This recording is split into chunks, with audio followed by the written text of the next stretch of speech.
overview video on how to program, how to set up, how to look after, how to clean, and some safety issues with regards to the BestCode inkjet printer. So let's start with starting up and shutting down. Two ways of doing that. If you're first thing in the morning, you're going to be using the startup. Last thing at night, when you shut down, you're going to be using this stopped here. This will, when you hit this stopped on your home screen, this will then do a full back flush on the printer, keeping the nozzle and the return gutter clean and ready for the next morning when you start up. So this is your first thing in the morning startup. This is your last thing at night shut down with a clean. If you now want to shut down or stop the jet during the day while you're in setup or whatever to clean the head, for example, you're going to go sign in and you're going to go GOTECH, GOTEC. Hit the enter key. When you do that, you see it says sign out now at the top there, so that means we're signed in. If we go now to the service screen, you will have another start and stop up the top here. This is for quick startup and quick shutdown during production when you're not going to leave it overnight. This bypasses the flush, it bypasses the clean. Do not leave it like this, okay? If I show you the print head here, a proper shutdown of the printer, these tubes at the top here, you will see they're nice and clean, and this tube is nice and clean. If you haven't shut it down properly, they will have ink in here and around here. So be careful. As I said, this will create problems for you in the next morning starting up. So make sure you shut it down properly at the end of each day. So moving on from that, let's talk about programming a message. So we're going to go in and into the messages. You see here we're printing canned on 12/21/21. If we go into messages, we can actually create a new message. And the file name, like we had canned on before, let's put bottled on here just as an example. We're going to hit confirm. The first step is going into text field. This is a fixed text field. And the first step we're going to do is we're going to choose how many lines of print we want to do. So if we hit the font key, on the right hand side now, you see we've got template 1 of 7. So this is a 1-line template with 7 high font. I can go one line 9 high, 1 line 12 high, and take it all the way up to the 32. But then when we keep going, now you see it's gone 2 line 7 high. So now we can create 2 lines of code. I'm going to do this as an example. So I'm going to add new, and I'm going to add a text field, and into the keypad where it's already in, keypad where it was already in, we're going to type in best before or can buy, whatever you want to put in. Okay, now this is yellow, so what I can actually do now is use the drag position and just move my finger. I can move it over here, down here, wherever I want to go. So I'm going to move that to the top. Now I'm going to put the actual date underneath, so I'm going to go new. And now this is going to be a code field, so an auto code field. I'm going to go into date codes, and you're printing not an expiration day, but you're printing a today's day, manufacturing day. So I'm going to go into here, and this simply I'm just going to choose what format. Right now it's month, day, year without the backslashes.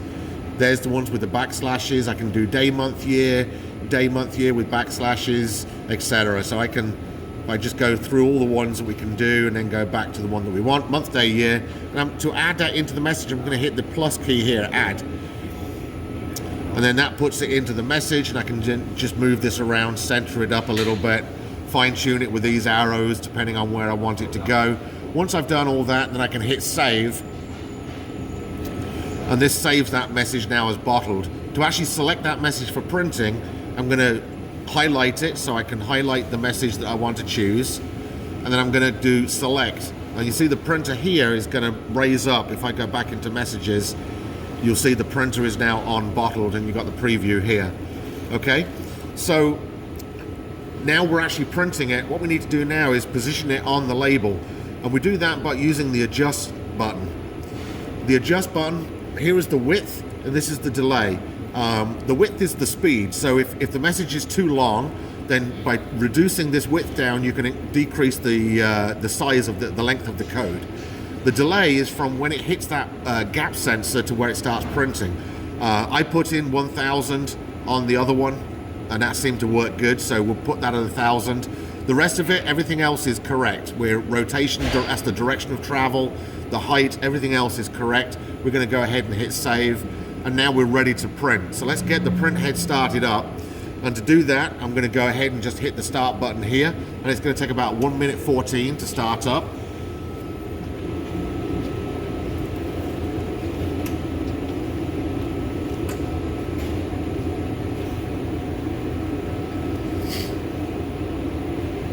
So while we're waiting for that to start up, I'm going to take the print head very carefully because the jet is starting. And I'm going to go ahead and put this in the housing. So if you come around this side, Larry, you see here we've got a knurled nut and the little slot here. This will only go in one way. So we put the print head in like this and slide it in, and then we just do the knurled nut up to secure it.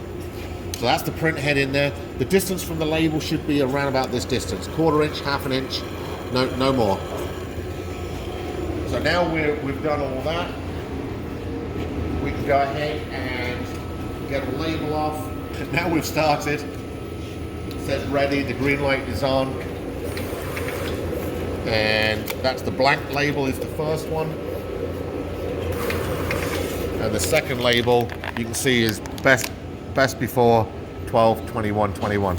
So now if I wanted to move that further to the end of the label, I would just go ahead and increase the delay.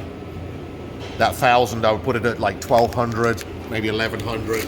And the way we do that is adjust here, and we're going to enter in here, delete back that, and just put in 1100. And that will now move that message further over. Okay, so we've finished production, and at the end of the day, save that. At the end of the day now, what we're going to do is shut the jet down. We're going to bring the print head, first of all, put it into the housing.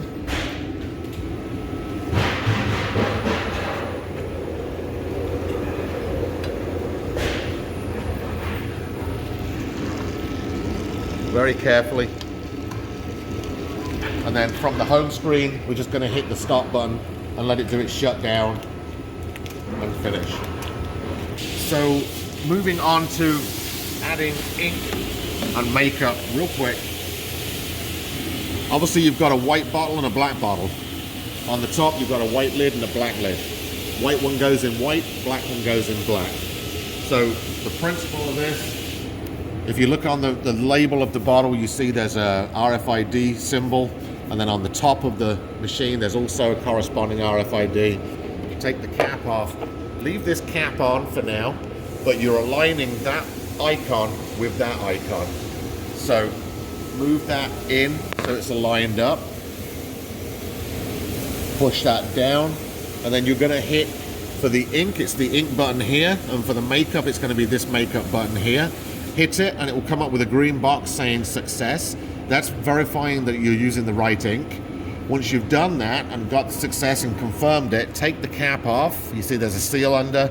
Push that in, push the bottle down, and it will drain into the ink tank or the makeup tank corresponding. So that's adding ink and makeup. It will ask you on here. Right now it says ink full, makeup's good. It will tell you when ink's getting low. Don't add any unless it tells you to. Then finally, for stop down or start up, power, the jet's already off, we're stopped. We're gonna hit power off. This will shut the machine down altogether. It takes a few minutes to shut down. But then to start up in the morning, there's no switches on the side of the cabinet to turn on and off. All you're gonna do is press and hold the screen for, so let's do this. All you're gonna do is press and hold the screen for like 2 seconds, and that starts up the system, ready to go. It'll load the firmware and it will come straight up into the home position. Start the jet and you're ready to go.